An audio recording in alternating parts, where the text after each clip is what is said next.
রায়হান, রায়হান তুমি কি ঘরে আছো? হঠাৎ তখন আমার সতীনের ছেলে উঠে বলল, হ্যাঁ ছোট মা, আমি তো ঘরেই। কেন, কিছু হলো?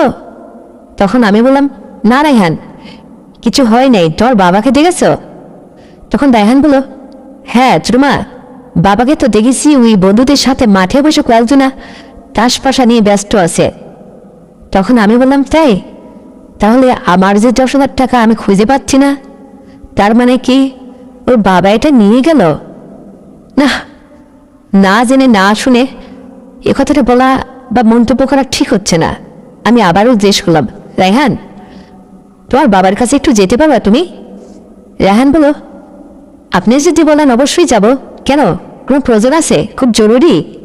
আমি বললাম, হ্যাঁ রায়হান, একটু জরুরি। তুমি একটু রুম থেকে বেরিয়ে আসো, একটু দরজাটা খোলো না, কি করছো?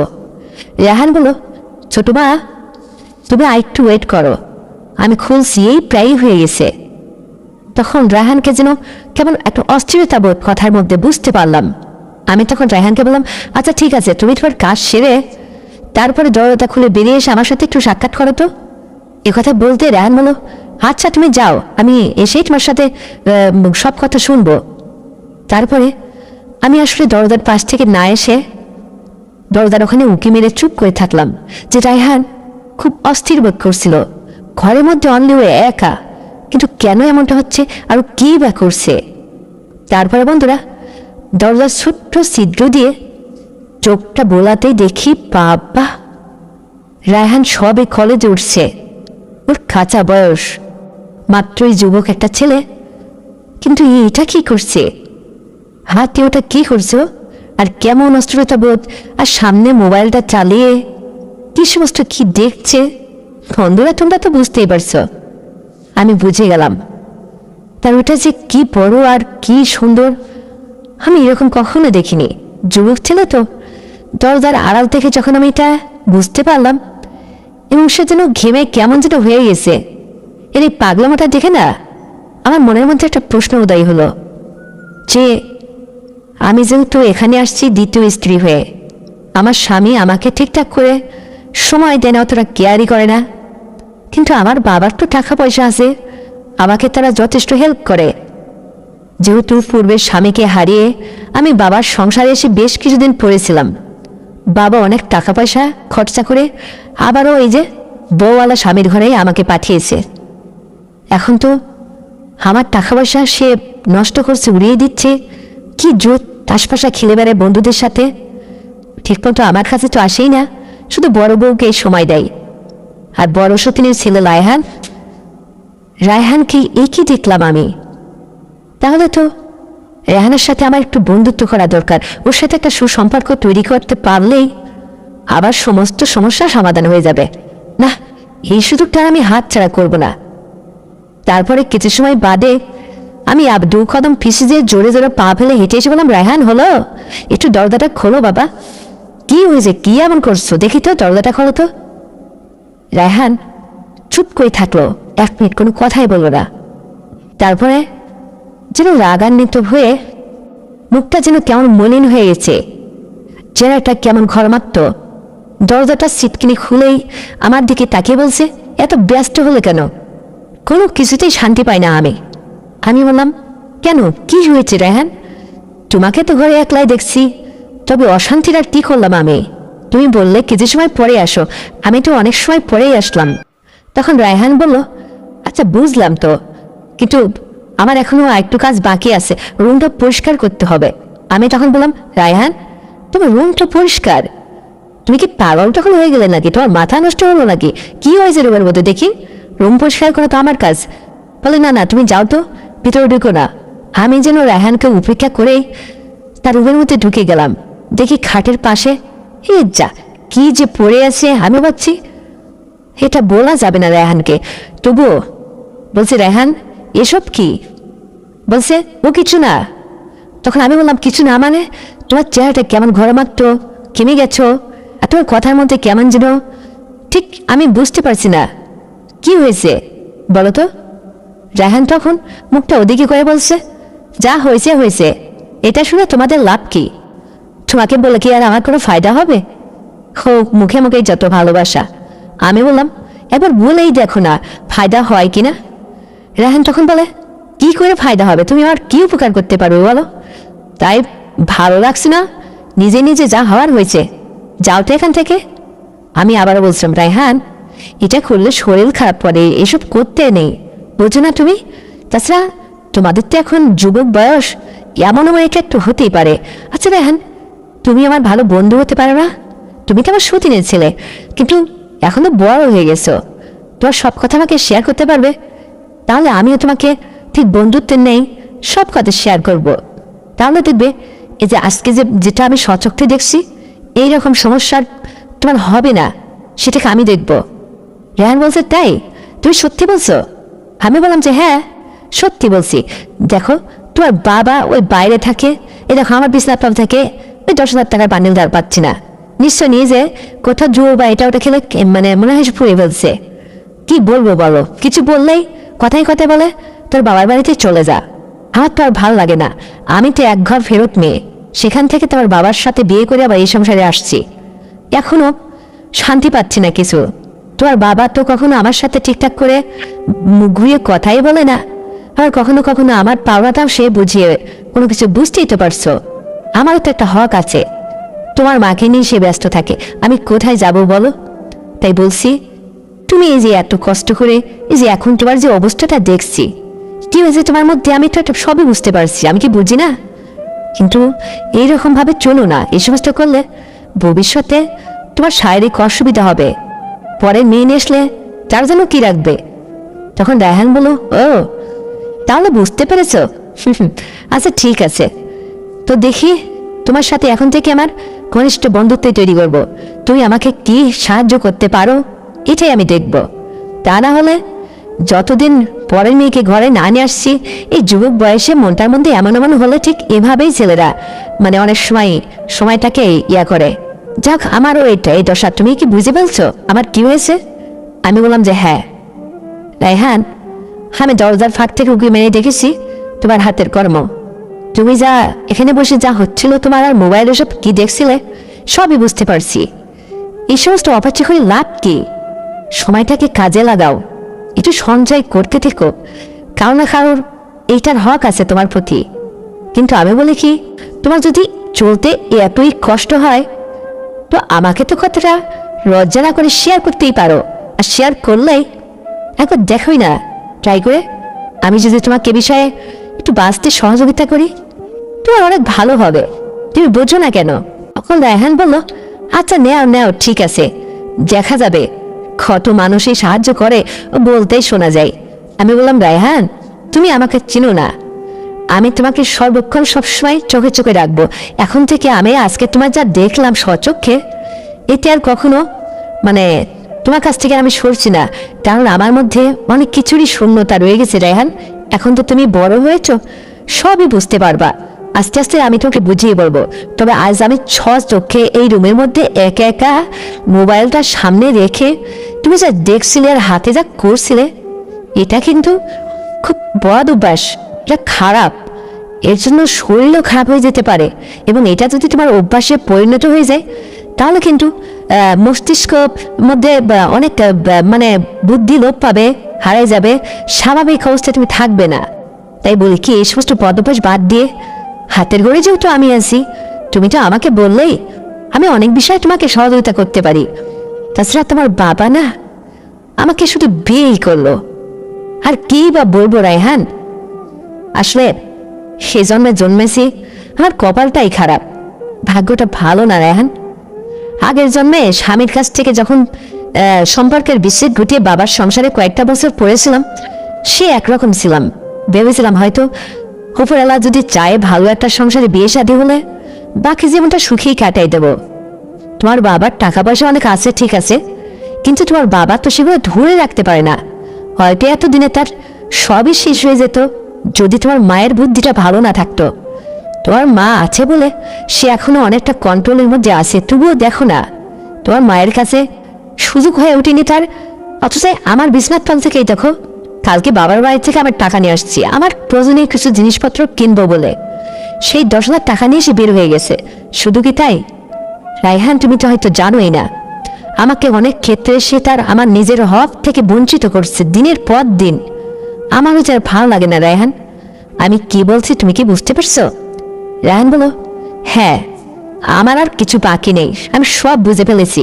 দেখো, আমি অনেক চটি গল্প পড়ি, অনেক গল্প উপন্যাসের বই পড়ি, এই সমস্ত পড়ার আমার ভীষণ অভ্যাস আছে। তো এই সমস্ত পড়তে পড়তে না এই সমস্ত জ্ঞানও কিছু তো আবার আছে, আমাকে বুঝাইতে হবে না। এখন কি করতে হবে তাই বলো, বাকিটা পরে দেখব। আমি বললাম, খুব তাড়াহুড়ো করে কোথাও দেরি করবে না, তোমার বাবার কাছে যাই জিজ্ঞেস করো যে ছোট মায়ের টাকা আনছো নাকি বিছনার তল থেকে 10,000। এই কথাটা জিজ্ঞেস করবে শুধু, সে যদি হা না যায় বলো সেটা তুমি শুনে চলে আসবে, আর কোনো কথা বলবে না। রায়হান বলো, আচ্ছা ঠিক আছে, এ কথা আগে বলোনি কেন?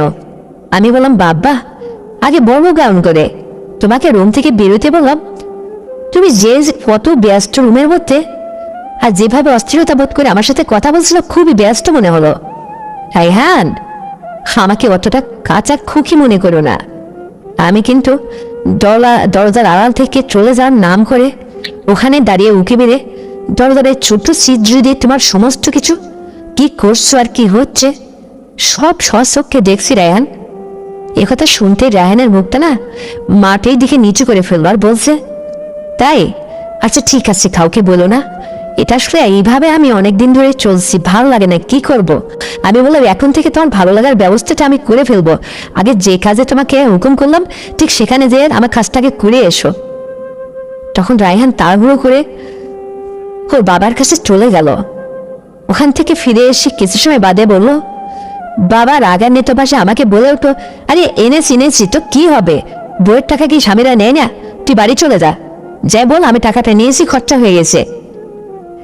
আমি বাবার কোনো কথা উত্তর না দিয়ে চলে এসেছি। বা রাহানের এই কথা শুনতেই তখন চিন্তা করলাম যে যাক, টাকার তো খোঁজ পাওয়া গেল, আমার স্বামী নিয়েছে। আমি তো জানি সে টাকাটা দিয়েও তুলেছে, ও টাকা আর ঘরে আসবে না, ও এমনিতেই খরচা করে উড়িয়ে দিবে। তারপরে তো স্বামী বিকেল হলো বাসায় ফিরল, বললো, কিরে কটা টাকা নিয়েছি বলে আমার ছেলেকে জানিয়ে আমার কাছে ওই বন্ধুদের সামনে পাঠিয়ে দিলি? আমি বললাম, দেখো অন্তত টাকার খোঁজটা তো করা দরকার ছিল আমার, যে টাকাটা আমি বিছানার তলে রাখলাম, টাকাটা গেল কই?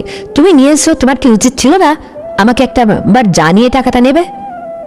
এখন তুমি আমার হাজবেন্ড, একথা তো আর বলতে পারি না যে চোরের মতো করে চুরি করে নিয়ে গেছো। তখন বলো, টাকাটা আমি নিয়েছিলাম, আর তোকে যদি বলতাম হয়তো তুই দিতি কি না দিতে আমি জানি না, তবে এখন তো জানতে পারলি টাকাটা আমার খরচা হয়ে গেছে। আমি বললাম, হ্যাঁ তা তো হবে, সেটা আমি জানি, তোমার হাতে টাকা গেলে কি আর টাকা ফেরত পাওয়া যাবে? তবে শোনো, টাকাটা নিয়ে আসছিলাম আমার ব্যক্তিগত কয়েকটা জিনিস কিনবো বলে। তুমি তো টাকা পয়সার মালিকই হয়েছো, সবই তো বড় বউয়ের হাতে। আমার প্রতি তো আজকাল তোমার কোনো খেয়ালই নেই, ঠিক মতো কাছেও আসো না, খোঁজ খবরও নাও না। আর তোমার কাছে নিজের প্রয়োজনও চাইবই বাকি, আমার সাথে কি আর কথা বলার তোমার সময় হয়? তোমাদের সংসারে আসার পরে 3 বেলা দুটো ডাল ভাত খেয়ে কোনো রকম এই বিল্ডিংয়ের সামনের তোলে একটু মাথাটা ঘোরার জায়গায় করেছি শুধু। কিন্তু আমি যে তোমার দ্বিতীয় স্ত্রী, আমার যে একটা অধিকার আছে তোমার প্রতি, তুমি কি সেটা পালন করতেছ? আমার স্বামী বলো, না তা করিনি, তবে সবসময় মানুষের মন এক থাকে না, এত কথা বলিস না তো, দুটো ভাত দে। আমি বললাম, কেন? ওর রায়হানের মায়ের কাছে যে ভাতটা চাও না? বল, কেন তোর কি হলো? আমি বললাম, শুধু ভাতটা দেওয়ার সময় আমি, কিন্তু রাতে বাইরে থেকে ফেরার বেলাতে একটাবারও আমার খোঁজ নাও না। চুপ করে রায়হানের বাড়ির মার ঘরে ঢুকে ওখানে উঁকি মেরে সারাটা পোহায় দাও। আমি যখন তোমার অপেক্ষা করতে করতে বুঝতে পারি যে তুমি ওখানে শুয়েছো, চুপচাপ একলা থাকি। এভাবেই যদি করবে তাহলে আমার বাবার সংসারে আমার তারাই ভালো ছিল। আমিও তো একটা মেয়ে, আমার ছেলে পেলে হয়নি, যুবতী বয়স, কিসে কম আছে আমার যেটা তোমাকে আমি তোমার মনের ইচ্ছা পূরণ করতে পারিনি? তুমি সারাক্ষণ আমার সাথে এরকম পর করে চলো, মনে হয় আমি তোমার সম্পর্কের কেউই কিছু না। তখন আমার স্বামী বলল, আসলে কি যে বলি রে, তোর সৌন্দর্যের রূপে পরে আমি তোকে বিয়ে করছি, আমার টাকা পয়সা ছিল রে, কিন্তু নিজের ভুলে আমি এই জীবনে বন্ধুদের সাথে জুয়া এটা সেটা নানান কাজে খরচা করে ফেলেছি। আমি বললাম, দেখো এখনো সময় আছে, এই সমস্ত কাজ থেকে ফেরত আসে, তা না হলে তোর বাড়ি এই যে ভিটা বাড়ি কিচ্ছু থাকবে না, সব চলে যাবে। একটু ছেলে পেলে নিজেরও তো আছে তোমার, এদের ভবিষ্যতের চিন্তা করে নিজেকে একটু শুধরিয়ে নাও। তাছাড়া আমার প্রতি কি করবে না করবে আমি জানি না। এ কথা বললে বলো, হয়েছে হয়েছে, অনেক বলছিস, ভাত দে। তাকে খাওয়ার বেড়ে দিলাম, সে খাওয়া দাওয়া করে চুপ করে উঠে চলে গেল। তখন ঠান্ডা মস্তিষ্কে আবারও বললাম, দেখো কালকে আমি শহরে যেতে যাচ্ছি, খুব প্রয়োজনীয় কয়েকটা জিনিস কিনবো নিজের জন্য। কটা টাকা বাবার কাছ থেকে চেয়ে নিয়ে আসছিলাম। সত্যি কি টাকাগুলো সব খরচা করে ফেলেছ? তখন স্বামী বলল, হ্যাঁ সব টাকায় খরচা হয়ে গেছে, অর্থাৎ হেরে গেছি, কি করব, নাই তোকে অন্য একটা সময় অন্য জায়গার থেকে ব্যবস্থা করে এনে দেব। আমি কোনো কথা বললাম না। সে বাইরে আবারও তার বন্ধুদের সাথে চলে গেল। কিন্তু রায়হান হঠাৎ করে পড়াশোনা শেষ করে রাত 11টার দিকে আমার দরজায় এসে নক করে বলল, ছোট মা দরজাটা একটু খোলো তো। আমি বললাম, রায়হান? বলছে, হ্যাঁ। আমি ওর কথা আওয়াজ পেয়ে দরজাটা খুললাম, দরজার মধ্যে ঢুকে পড়লো। বলছে, বাবা তো আজকে তোমার টাকাগুলো নিয়ে সব শেষ করে দিয়েছে, বাবা যে কবে ভালো হবে। জুয়া খেলা অভ্যাসটা তার গেল না। আমি বললাম, রায়হান থাক, ও কথা তোমার ছোট মানুষ বলার দরকার নেই, তোমার না বাবা, আর কাউকে এই সমস্ত কথা বলো না। সে নেশে আমারটা নেয়ার তার অধিকার আছে, আমি তার স্ত্রী। যা হোক সেসব কথা বাদ দাও তো। আমি তোমাকে যেটা বলছি, বাপে বেটা যা শুরু করছো, এক একজনের এক একটা অভ্যাস। এ কথা শুনতে রায়হান বলল, আমার আবার কি হলো, আমি কি করলাম? আমি তখন বললাম, কেন? তোমার বাবাকে ডাকতে পাঠানোর সময় তোমাকে যে অবস্থা যা করতে দেখেছি, এটাও তো একটা বদ অভ্যাস রায়হান। ওই কাছ থেকে ফেরত আসতে হবে, নিজেকে শুধরায় নাও। প্রয়োজনে আমাকে কিছু বললেই তো পারো। আমি যদি তোমার এ বিষয়ে একটু সহযোগিতা করতে পারতাম, তাহলে ওই সমস্ত কোনো কিছু দরকার হতো না। বুঝো না কেন তুমি? রায়হান বলল, দেখো বাবা মা ঘুমিয়ে পড়েছে, বাবা কিন্তু বাড়িতে চলে আসছে, মায়ের রুমে গেছে।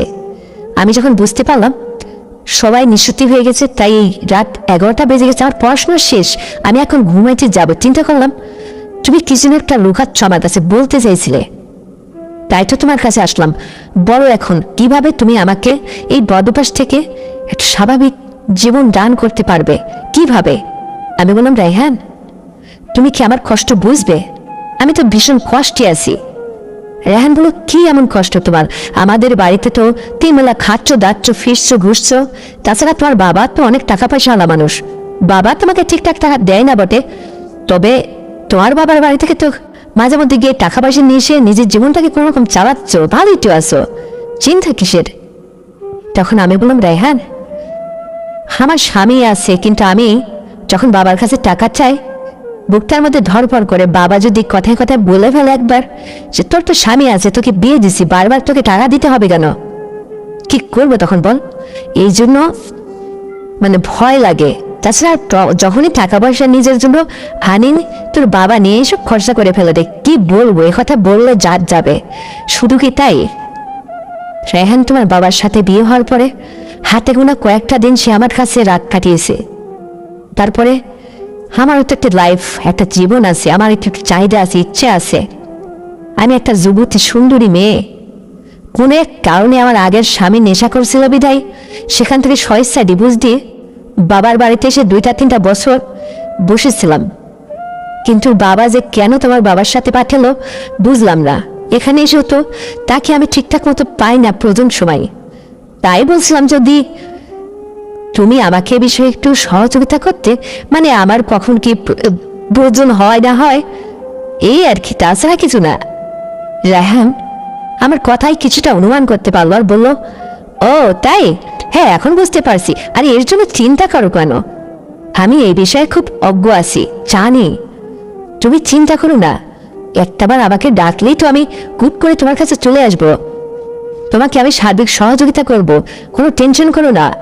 বাবা যেভাবে চলে চলুক, এটা কি তার কাজ? এরকম চলা কি ভালো হচ্ছে তোমার সাথে এই ব্যবহার করা? ঠিক বুঝলাম না।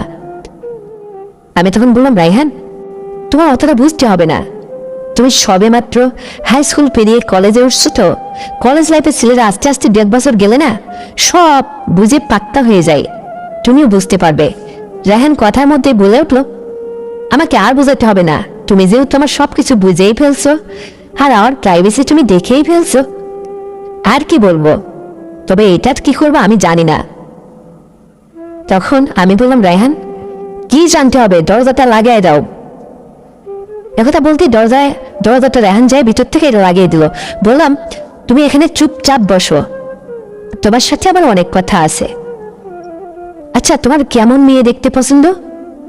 একথা বলতে রায়হান বলে, ঠিক তোমার মতো। জানো তুমি কি সুন্দর, মোটা সোটা ফর্সা, এত বড় বড় মাথায় কালো কেশ, কি হয়নি দুটো টানা টানা চোখ দুটো তোমার, গোলাপি রানা তোমার দুটো ঠোঁট, আর কি সুন্দর তোমার মাঝে মাঝে না তোমার ইসমাইল হাসি, এত মিষ্টি হাসিটা আমার দেখলাম প্রাণটা জুড়িয়ে যায়। ভাগ্যিস বাবা তোমাকে তৃতীয় বউ করে বাড়িতে নিয়ে আসছে, তাই দূর থেকে দেখে ভালো লাগে তাই বললাম আর কি। আমি বললাম, তাই আর কিছু? রায়হান বলল, আর কিছু সেটা কি করে বলবো, সেটা আর বলতে যাচ্ছি না। আমি বললাম, কেন রায়হান? মনের মধ্যে কথা চাপা রাখতে হয় না, যেটা ভালো লাগে সেটা বলতে হয়, প্রকাশ করতে হয়, তাহলে নিজের মনটা একটু হালকা হয়, বোঝো না তুমি? রায়হান বলল, আচ্ছা তোমাকে একটা কথা বলি তো, তুমি আমার একটা কথা রাখবে? আমি বললাম, কথা তোমার সব শুনবো বিদায় তো। বললাম যে এখানে দুদণ্ড বসো, দুটো কথা শেয়ার করি। রায়হান কথায় কথায় বলে উঠলো, আমি তোমাকে সাজুগুজু অবস্থায় দেখতে চাই, তোমাকে তো কখনো রূপসজ্জা করতে দেখিনি, একটু সাজুগুজু করতে দেখিনি। তোমার তো সাজুগুজু করার মতো কত কিছুই ড্রেসিং টেবিলে এখানে ওখানে পড়ে থাকে, এভাবে নিজেকে এলোপাতারি করে রাখো কেন? তোমার যে রূপের বাহার, অথচ একটু যত্ন নাও না। বললাম, রায়হান এটা কার জন্য করব, কাকে দেখাবো?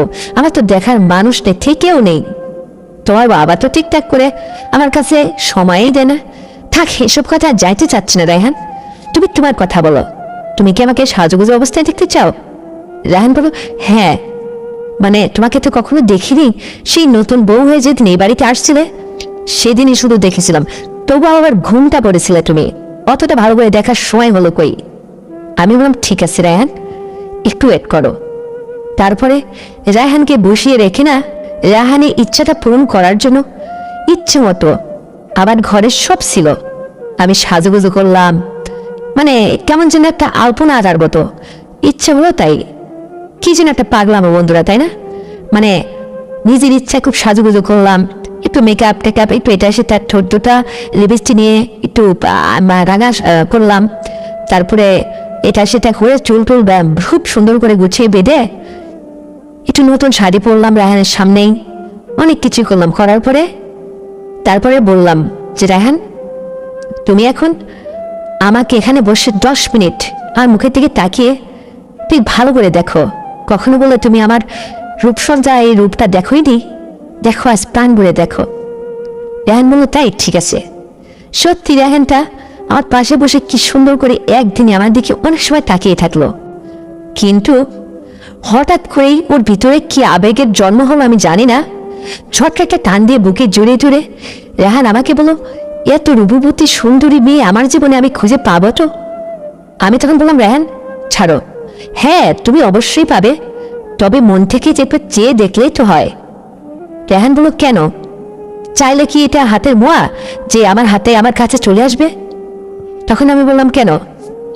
হঠাৎ করে তো না জেনে না অনুমতি নিয়ে বুকে টেনে নিয়েছ, এইভাবেই কাউকে জায়গা দিলেই দেখবে সে তো আরো আপন হয়ে যাবে। ব্যাপারটা রায়হান ঠিক বুঝে ফেললো, বললো, তাই? আচ্ছা ঠিক আছে, তাই যেন হয়, কিন্তু দেখো আমি যাকে চয়েস করব মনে মনে, সেই চয়েসটা ঠিক তোমার চেহারার সাথে যেন হুবহু মিল হয়, তাহলে তাকে আমি জীবন সঙ্গিনী হিসেবে বেছে নেব, তাছাড়া এই জীবনে ইচ্ছা করে না কাউকে বিয়ে শাদী করবো। আমি বললাম, তাই? রায়হান আমার একদম ভালো লাগছে না তোমার কথা শুনে। রায়হান বলল, কেন?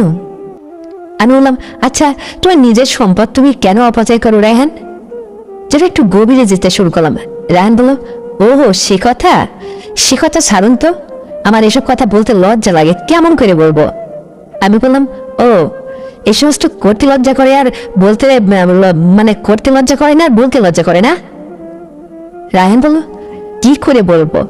তুমি কিছু বলবে না তো? আমি বললাম, আমি শোনার জন্যই তোমাকে বলছি, কি বলবো আমি তোমাকে? আর তোমাকে এই অভ্যাস ছাড়তে হবে, শরীর খারাপ করবে, পরে ভবিষ্যতে যখন ঘরে বউ নিয়ে আসবে তাকে কি উপহার দিবে? পরে মেয়ের হক তুমি নিজে আজকে অপচয় করে নষ্ট করছো কেন?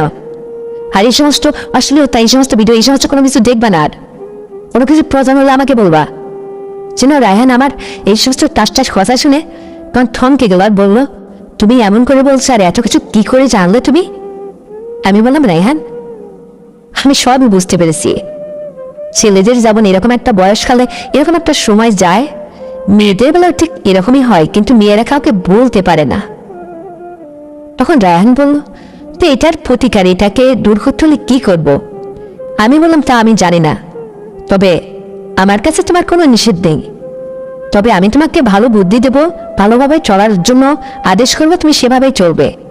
তোমার কোনো কিছু দ্বারা তোমার শারীরিক ক্ষতি হোক সেটা আমি চাইবো না। রায়হান বলল, ঠিক আছে, তাহলে তুমি ঘুমিয়ে পড়ো, এখন আমি যাই।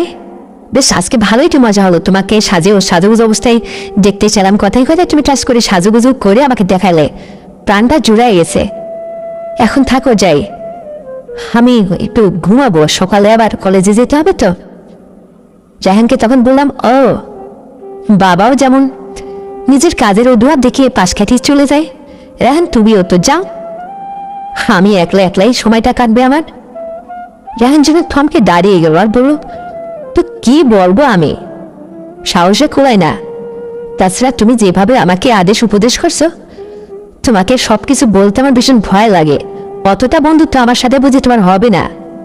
আমি বললাম, রায়হান ওটা কথার কথা ছিল, কিন্তু আসলে তোমার সাথে আমার একটা ফ্রি সম্পর্ক তৈরি করা দরকার।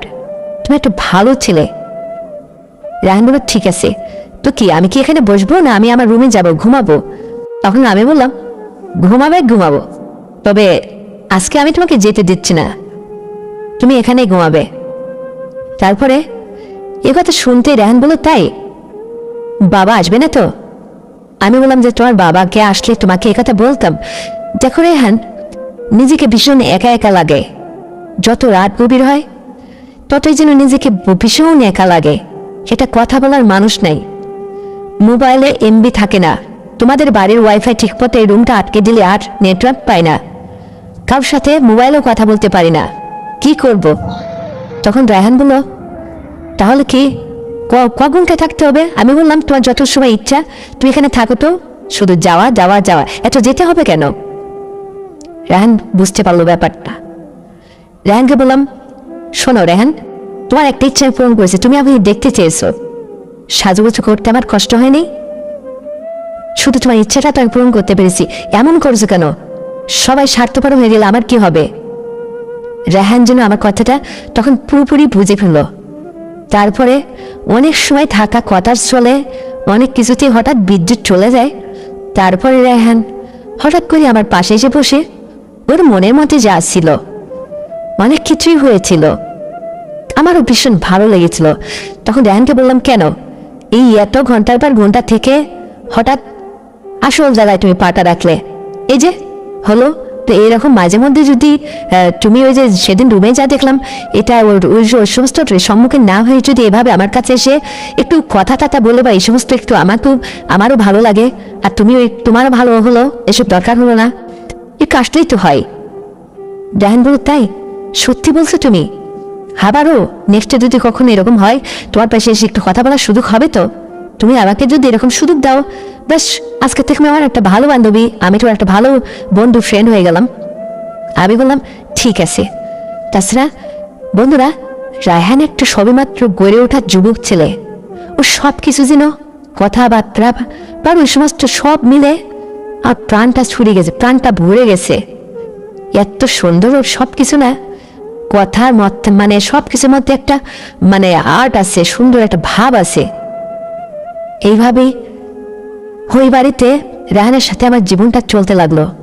রেহান কথায় কথায় বলতো, তুমি একটা সুন্দরী রমণী, আমি ওই আসল সুন্দরী চেহারাটাকেই ভালোবেসেছি, কিন্তু আমার বাবা কেন যে তোমার জীবনটাকে নষ্ট করলো আমি জানি না, এটা তার উচিত হয়নি। আর যা করছে তার প্রতি তোমার যা হক আছে সে জীবনে বুঝি পালন করবে না। কারণ আমার মা একটু অন্য টাইপের মানুষ, নিজের স্বামী বিয়ে করছে তখন বাধা দেয়নি, নিজের থেকেই বিয়ে দিল, অথচ আজকে তার কাছ থেকে স্বামীকে একটু আড়াল হতে দেয় না। অন্য মেয়ের বেলায় কি হচ্ছে আমার মা একটু চিন্তা করলো না।